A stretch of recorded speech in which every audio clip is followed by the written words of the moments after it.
Tim kajian Undang-Undang Informasi dan Transaksi Elektronik meminta tanggapan dari sejumlah pihak yang pernah bersinggungan dengan aturan ini. Tanggapan dinilai perlu untuk mengkaji ulang Undang-Undang ITE. Tim kajian yang terbentuk sesuai surat keputusan Menko Polhukam pada Februari lalu meminta tanggapan dari sejumlah pihak yang pernah bersinggungan dengan Undang-Undang ITE. Salah satunya adalah selebritas Nikita Mirzani. Menurut Nikita, Undang-Undang ITE masih diperlukan terutama untuk mengontrol postingan di media sosial.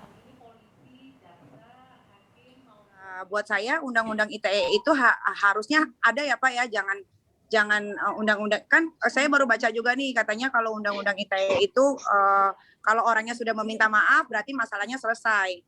Berarti semua orang bisa melakukan hal yang sama dong Pak, mencaci maki orang di media sosial, habis itu minta maaf, dan itu bisa terjadi dengan siapa aja. Contoh misalkan bukan dengan saya aja, misalkan dengan kepala negara atau orang lain atau apa, apalagi kan yang kita tahu di Indonesia ini kan netizennya memang mulutnya jahat-jahat ya di sosial media gitu kan, suka membuli, suka mengejudge orang, terus mengintervensi, banyak sekali yang bikin orang jadi drop dan akhirnya nggak kuat gitu. Nah buat saya sih yang kayak ya kalau buat saya yang penting undang-undang ITE itu jelas ya Pak ya, apa yang dipostingnya, apalagi kalau sudah menyebutkan nama lengkap dan menaruh foto tuh buat saya sih harus ditindaklanjuti. Kenapa? Supaya bisa menjadi ganjaran untuk mereka untuk tidak melakukan hal seperti itu lagi gitu. Cuman kalau misalkan dibilang undang-undang ITE ternyata kalau sudah minta maaf masalahnya selesai sih, saya sih sangat tidak setuju ya gitu.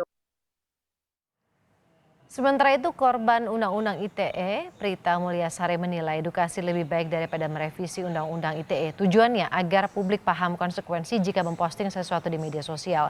Pada 2008 lalu Prita tersandung masalah hukum karena dianggap melakukan pencemaran nama baik Rumah Sakit Omni Internasional melalui email yang ditulisnya dan beredar di media sosial.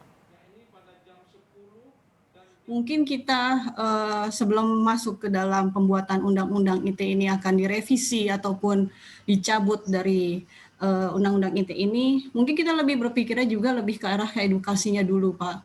Edukasi kepada generasi anak-anak. Sementara itu keluarga Isma Khairai yang menjadi narapidana kasus Undang-Undang ITE berharap adanya asimilasi dari Lembaga Pemasyarakatan kelas 2B Lok Sukon Aceh Utara. Sudah sepekan Isma bersama bayinya yang berumur 6 bulan mendekam di balik jeruji besi. Isma tersandung Undang-Undang ITE saat memposting video pertengkaran ibunya dengan kepala desa Lokpuk ke media sosial. Isma kemudian dilaporkan ke polisi oleh kepala desa dengan tuduhan pencemaran nama baik hingga berujung vonis penjara. Warga sangat mengharap Isma pulang.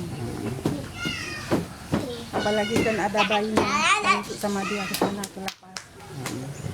Di luar ada juga anaknya 3 yang lagi bersama saya. Yang saya rawat sekarang.